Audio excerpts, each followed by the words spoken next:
Muito bem. Neste momento eu quero convidá-los para que abram as Escrituras Sagradas no texto que se encontra. Hoje eu não vou cantar, não, viu?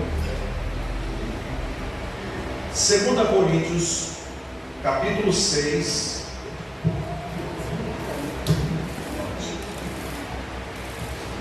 Tá bom, obrigado, viu? Você vê lá primeiro essa 2 Coríntios, capítulo de número 6.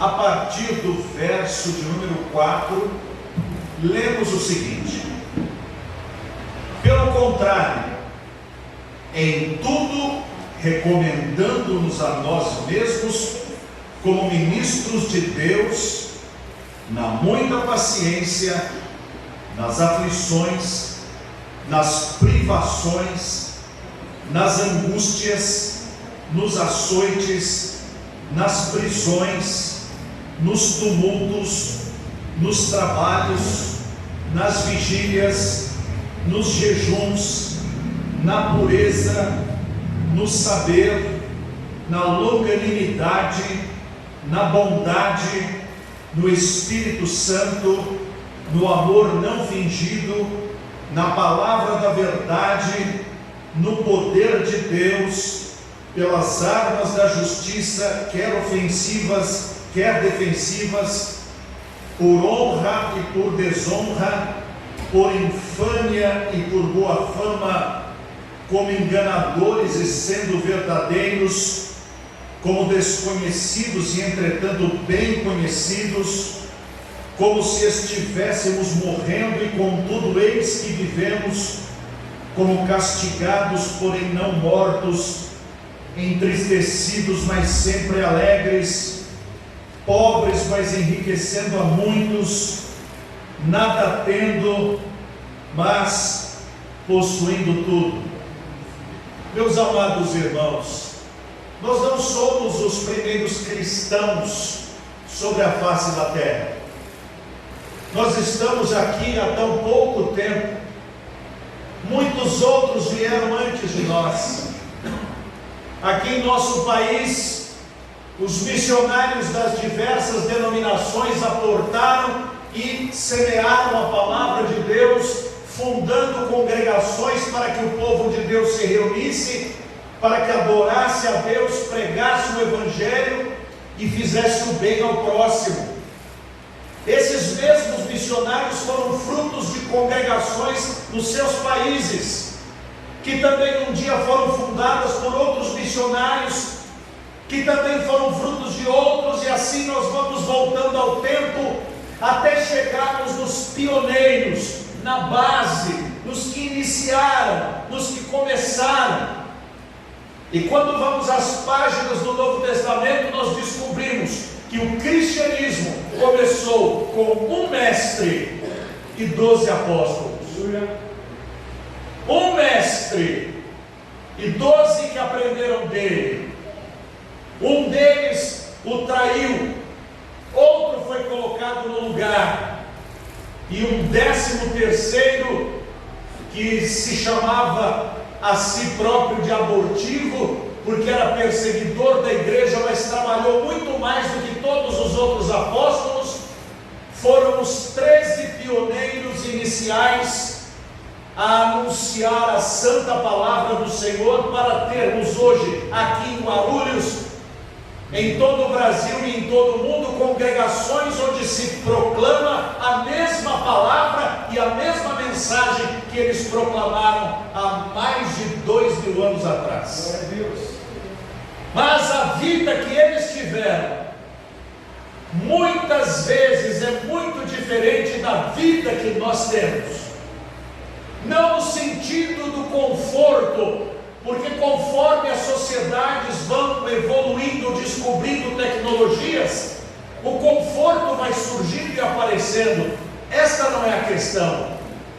A questão é que quando eles começaram a pregar o Evangelho de Cristo na base, na raiz, o Evangelho de Cristo era cruz, o Evangelho de Cristo era renúncia, o Evangelho de Cristo era um atestado de perseguição, fosse dos judeus que não aceitavam que Jesus dias fosse dos gentios que não aceitavam que estes cristãos não prestassem culto ao panteão de deuses dos gregos e dos romanos. Os cristãos eram perseguidos por toda a gente, de toda parte. Mas quanto mais perseguidos eram eles, tanto mais eles cresciam em número e em dedicação.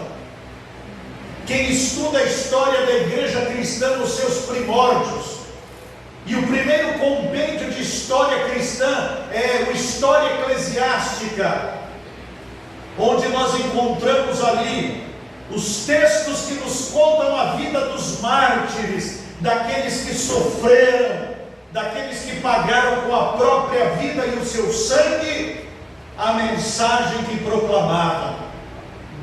Hoje, os cristãos estão, talvez, bebendo de outras fontes. Ao invés de cruz, recebem uma coroa.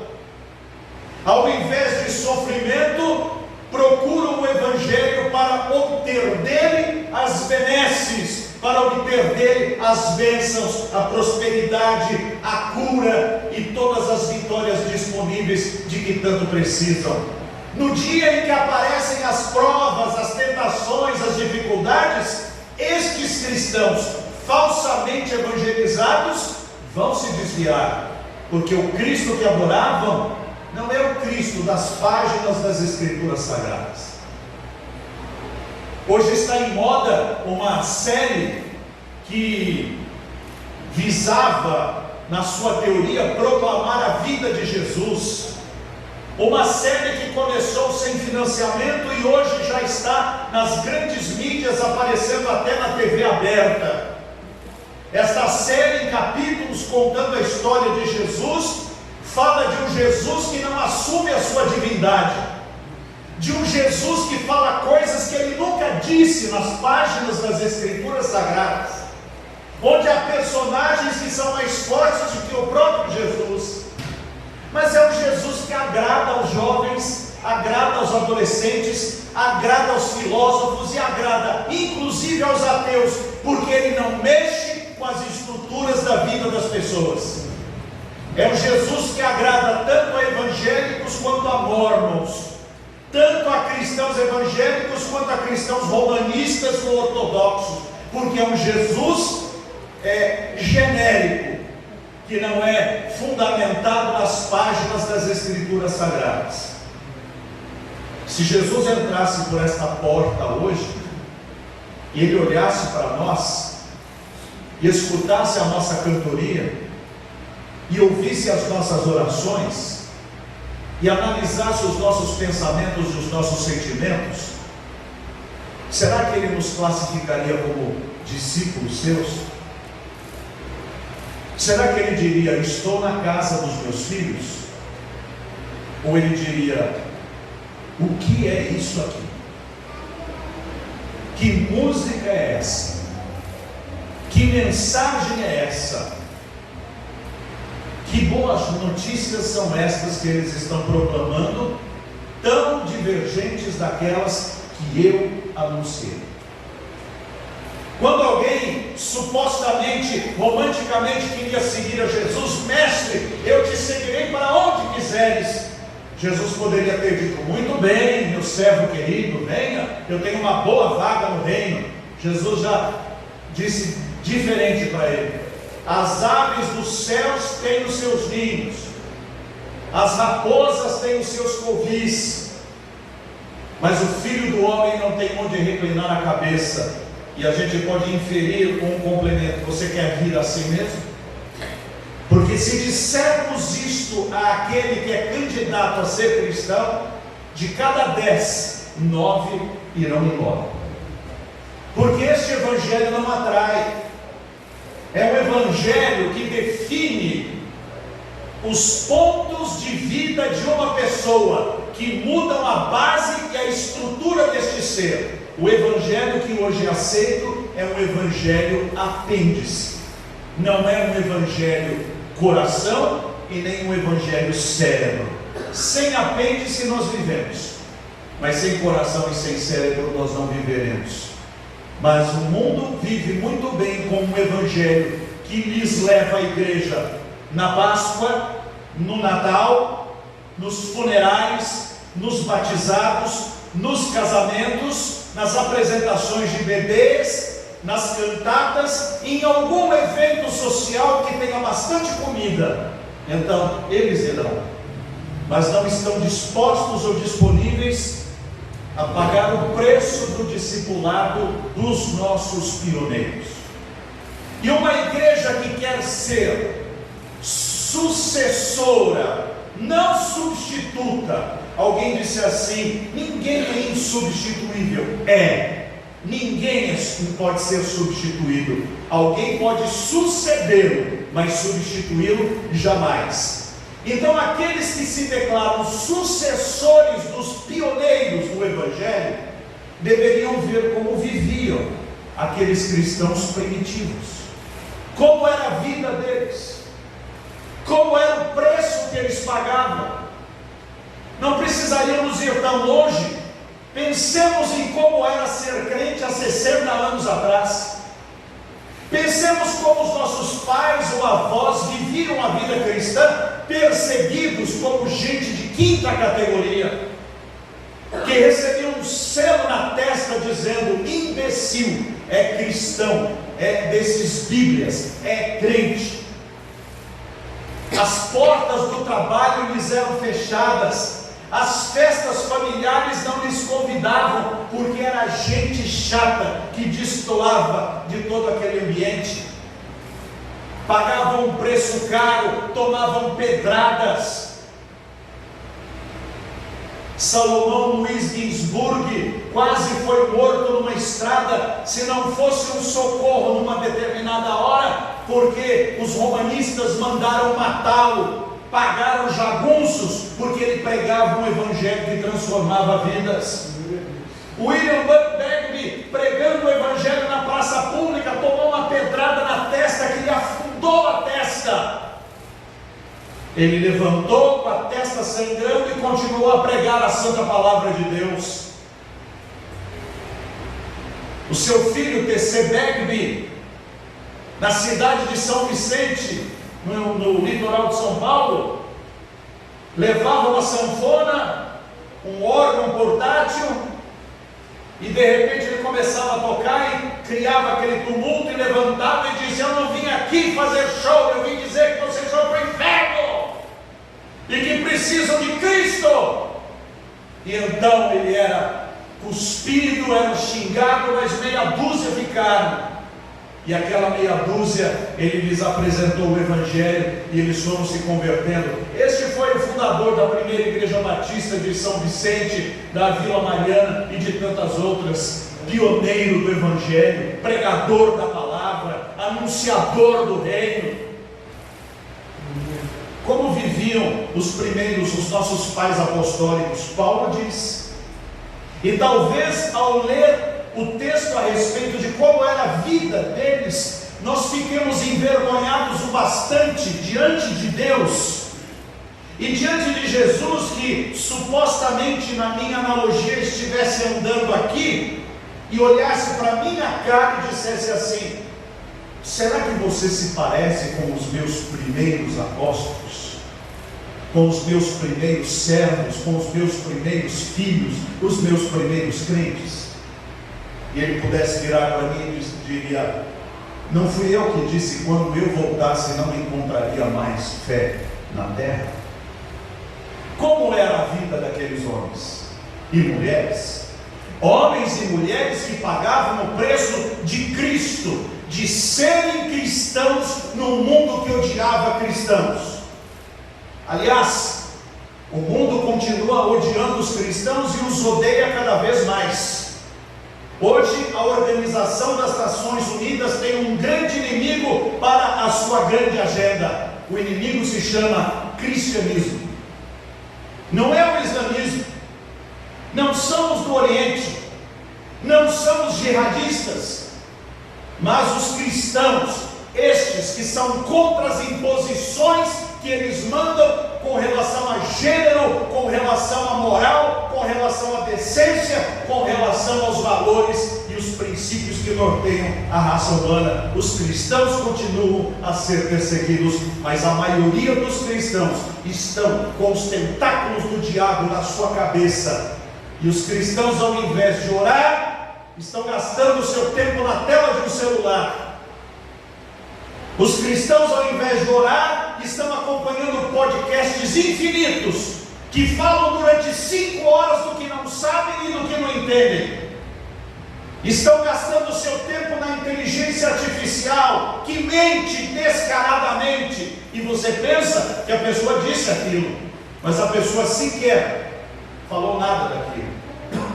Há dias atrás, vendo um produto para os olhos, um médico apareceu e disse: eu ganhei o prêmio 2018, 19, 20 e 21 como melhor oftalmologista, e vou apresentar para vocês uma receita caseira. E foi falando, e a mensagem mudou, e aí não era mais uma receita caseira, mas era um remédio que ele estava vendendo por um preço que só ele poderia dar. E eu comecei a prestar atenção naquele médico e vi que ele, conforme... Obrigado, irmão. Obrigado. Eu comecei a perceber que cada fala dele, ele virava para cá 2 vezes e 3 para cá, por 2 vezes para cá e 3 para cá, e daqui a pouco ele, no meio da fala, falou assim: olho de soja. Nenhum brasileiro fala olho de soja. E então eu descobri, fui pesquisar, este médico não existe, ele é criação da inteligência artificial, é um computador que fez aquilo. Eles são capazes de criar seres filmados, cantando, falando como se existissem. Eles não existem, mas os cristãos estão ouvindo o canto da sereia e perdendo o seu tempo de oração, de leitura da palavra, de culto. Se Jesus fosse visitar a nossa casa, será que durante a noite ele encontraria o povo de Deus reunido em culto doméstico, orando com a mulher, o marido e os filhos? Ou encontraria cada um com um celular, brincando, falando com alguém, ou vendo uma série interminável nessas plataformas que você assiste 10 temporadas e descobre que a série acabou porque não teve dinheiro e você nunca vai saber o resultado daquilo? Será que se Jesus for visitar o nosso carro, dentro do carro ele vai ver um comportamento cristão ou um grande mundano que está ali no volante, onde ninguém está vendo, mas Deus está vendo? Será que se ele nos visitar sobre os interesses que passam na nossa cabeça, passam os interesses de Deus, ou as nossas plataformas são tão mundanas quanto as plataformas do mundo? Nós apenas colocamos um selo gospel em tudo que fazemos. Como é que viviam aqueles cristãos? Está aqui. Pelo contrário, em tudo recomendando-nos a nós mesmos como ministros de Deus. E o que é um ministro de Deus? É um servo, é um doulos, é um serviçal, é um diáconos, é alguém que serve o outro. Servos de Deus, não reis de uma hierarquia divina, mas os servos de Deus. Quem se converte a Cristo, se converte para trabalhar para Jesus, trabalhar para o reino. E o primeiro trabalho que nós temos é dentro da nossa casa, onde somos os representantes de Cristo para a nossa esposa, o nosso marido, os nossos filhos, a nossa empregada, os nossos vizinhos, os comerciantes que vendem as coisas para nós representamos Cristo para estas pessoas, e na maioria dos casos representamos muito mal. Diz ele: pelo contrário, em tudo recomendando-nos a nós mesmos como ministros de Deus. E agora ele vai citar: na muita paciência. Se há coisa que nós, principalmente paulistanos, não temos mais é paciência. Tudo tem que ser na hora e do jeito que nós queremos, porque já estamos cansados de ficar presos no trânsito por horas intermináveis. Estamos cansados de estar dentro dos ônibus lotados, que mais atrasam do que andam no tempo certo, nos trens, nas ruas.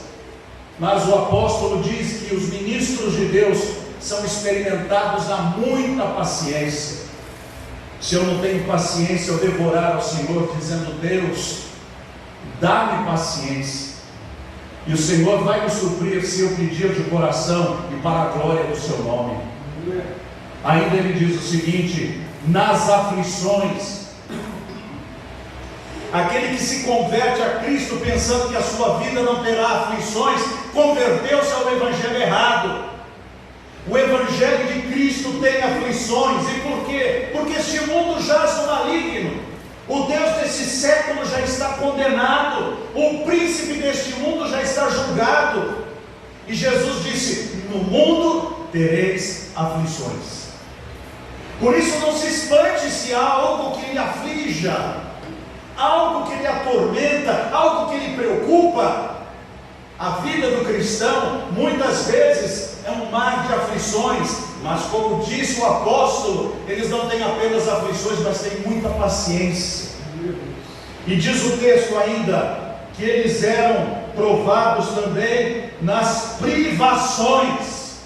Vai dizer isto para um profeta da prosperidade, que o cristão tem privações, que o cristão não pode ter tudo o que quer, que não pode comprar tudo o que almeja, que não pode ir para todas as viagens que planejou, que não pode realizar todas as atividades que gostaria de realizar. Nós temos privações e temos que aprender a conviver com elas. Há tempos em que é possível nós tomarmos um café com salgadinhos, com um pão, com cremes, etc. Mas há tempos que é só um café com leite e um pão com manteiga, e devemos dar graças a Deus em ambas as circunstâncias. Temos que aprender a viver com as privações e dar graças, porque dar graças na abundância é fácil, dar graças nas privações é que é o X da questão. Eles eram experimentados também nas angústias. O que? Cristão tem angústia? Tem. Jesus atravessou a angústia. Ele disse: a minha alma está angustiada até a morte, mas eu vim para esta hora. Então, quando eu sou angustiado, mas que se fique claro o seguinte: angustiado em função das perseguições e das dificuldades da vida, não angustiado porque não conseguiu realizar um capricho ou um desejo. Estou tão angustiado, eu queria comprar uma Ferrari e eu só pude comprar um Mustang.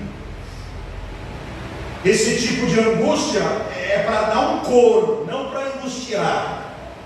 Mas a angústia é quando você é injustiçado, quando é demitido de um trabalho por ser cristão, quando perde uma vaga por ter um compromisso com Jesus, quando é esquecido por pessoas que foram ingratas a você. Diz que também eram experimentados nos açoites. Quem de nós já foi açoitado por causa do Evangelho? Provavelmente nenhum de nós. Mas há cristãos apanhando, sendo torturados por causa de Cristo, e eles não abandonam a fé. Talvez alguns de nós, se fosse ameaçado que se mantivéssemos a nossa fé, iríamos sofrer uma surra de chicotes, talvez metade abdicasse da fé, dizendo: o quê? Essa fé não me interessa, eu não quero isso para mim, não me comprometa. Não me comprometa. Diz ele, eram experimentados nas prisões. O apóstolo Paulo escreveu cartas dentro da cadeia, e não eram cadeias de primeiro mundo, com banheiro privativo, cadeias ali onde eram limpas, eram buracos cheios de ratos e escorpiões, com correntes amarradas nas suas pernas, com a infecção subindo na sua pele. E eles estavam ali pura e simplesmente porque eram cristãos, sustentando o testemunho de Jesus, porque não acendiam incenso para os deuses, não adoravam os imperadores e não cediam a sua fé, por isso eram presos. Mas nós não suportamos perseguição. Não queremos que ninguém fique de mal de nós porque somos crentes. Então, se é para não deixar o meu amigo de mal, eu vou na balada com ele. Se é para não deixar o meu amigo de mal, eu vou participar daquele grupinho de piadas pornográficas. Assim, eu nem olho direito, mas ele fica feliz. Eu vou criando jeitos para ficar de bem com Deus e com o diabo. E depois eu não fico bem com nenhum, porque Deus me rejeita e o diabo se aproveita de mim e vai pisar sobre mim. Diz que eles eram experimentados também nos trabalhos. Eles trabalhavam quando precisavam sustentar-se a si próprios sem ofertas, e trabalhavam porque digno ao trabalhador do seu sustento. E quando recebiam um sustento através da obra de Deus, trabalhavam na obra sem pestanejar, sem medir esforços, levando a palavra para quem precisasse. E nós medimos hoje esforços, não temos condições de vir à escola dominical e ao culto, porque cansa demais. Eu escolho um, porque 2 é demais para a minha vida. Mas aquele que ama Jesus, para ele não tem tempo ruim. E se ele está comprometido com aquele trabalho, ele assume e veste a camisa com amor e com grande dedicação. Eles eram experimentados também nas vigílias. Para que eles faziam vigília? Hoje a nossa vigília é assim: a gente vem, tem que ter um bom café, tem que ter um bom lanche, tem que ter um bom período de música, tem que ter um bom período de entretenimento. Lá não. A vigília era dentro de algum porão, dentro de algum quarto, no meio do matagal, para clamar a Deus por uma libertação, ou por portas abertas, ou pela cura de uma enfermidade. Eles experimentavam que a oração. Hoje a maioria dos cristãos sequer se ajoelham diante de Deus. Se não forem obrigados a um culto, dizer, fica de joelhos, ele não fica. Na casa dele, ele ainda ora bem deitadão, que é para não ter canseira. Como estamos diferentes dos cristãos primitivos. Diz que também eram experimentados nos jejuns. Jejum não simplesmente para obrigar Deus a fazer alguma coisa, porque esse tipo de jejum Deus não aceita. Eu tenho um pedido muito especial, então eu vou dar uma jejuada. Aí então eu vou criando os jejuns a meu bel prazer. Alguém vem e diz, vou fazer o jejum de Daniel. O que é o jejum de Daniel? Não estava jejuando, Daniel estava segurando a alimentação, porque ele estava ansioso para receber uma revelação de Deus. Diz que ele parou de comer comidas agradáveis, ele apenas comia o que era necessário. Jejum é cortar a alimentação, no sentido de dizer, nem só de pão vive o homem, mas de toda palavra que sai da boca de Deus. E jejum é quando eu digo, Senhor, eu prefiro ficar aqui diante do Senhor neste momento do que encher o meu estômago de comida, porque eu estou aflito e necessitado. É diferente. Não é dizer, Deus, eu estou te pondo na parede, se o Senhor não me atender, então a sua palavra não é de verdade, como prega aquele falso profeta daquela grande igreja dona de canal de televisão. Experimentado na pureza.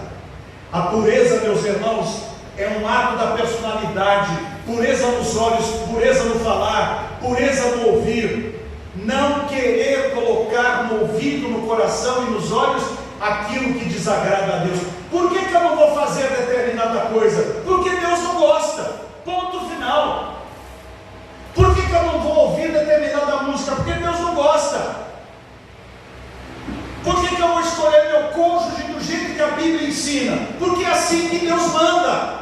Ele não diz, olha, escolhe do seu jeito e depois eu me viro com você. Não, ele diz, o meu jeito é este. E eu vou fazer o que é do jeito de Deus, e ponto final. Pureza.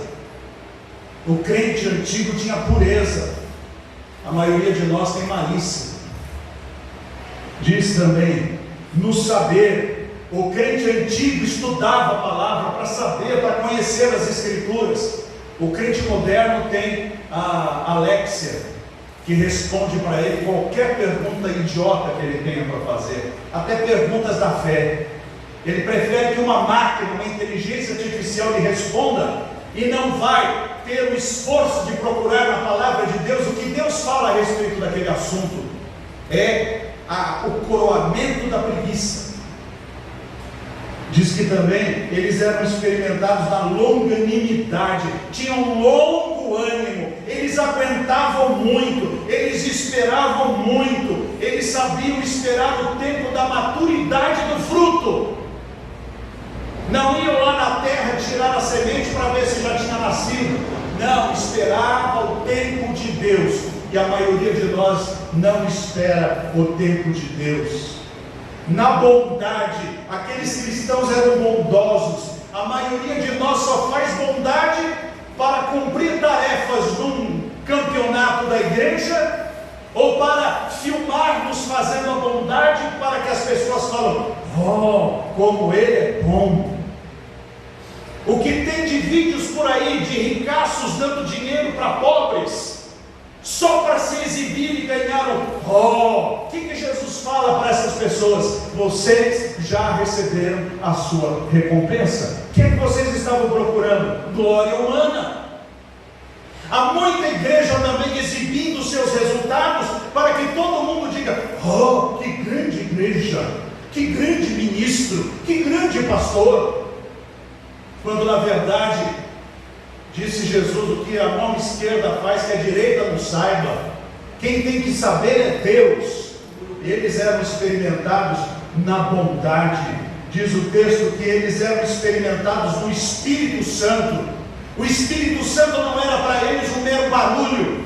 O Espírito Santo não era para eles um tremer. O Espírito Santo era o domínio de Deus nas suas vidas.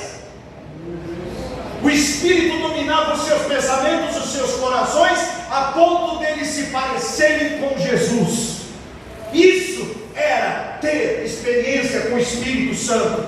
Há muita gente barulhenta que tem experiência com a carne, não com o Espírito Santo. E há pessoas quietas, sentadinhas, onde o Espírito Santo trabalha poderosamente em suas vidas, como eu vi com os meus olhos. A irmã Conceição, na Igreja Batista de Sumarezinho, em 1980, ela já tinha 92 anos. Essa irmã nunca recebeu um convite para ser da diretoria, nunca recebeu um convite para falar. Ela entrava muda, saía calada e ainda ia de muletas. Quando essa irmã morreu, achamos as cadernetas de oração dessa mulher. Ela ouviu o pedido na igreja e escrevia na caderneta, tinha umas marcas amarelas, eram as lágrimas que ela derramava em oração. Aquela mulher conhecia o Espírito Santo. E há muitos de nós que nunca paramos para fazer alguma coisa parecida. Continua o texto dizendo: no amor não fingido. O verdadeiro amor não é condescendência. O verdadeiro amor não é você fazer vista grossa para o erro. O verdadeiro amor mostra o erro, mas aconchega o errante e ajuda o errante a acertar. E como meu tempo se esgotou, porque já são 8 horas, eu vou me resumir aqui a dizer para os irmãos: precisamos voltar às origens. Precisamos nos parecer com os primeiros cristãos. Foram eles que nos fundaram, não nós a eles. Foram eles que nos ensinaram, não nós a eles. Não são esses pregadores de PhD e de modernidade que são grandes teólogos, que são os mestres da palavra. Os mestres da palavra eram eles. Precisamos voltar às origens, porque eles andaram com Jesus. Nós também queremos andar com Jesus. Que Deus nos abençoe. Amém.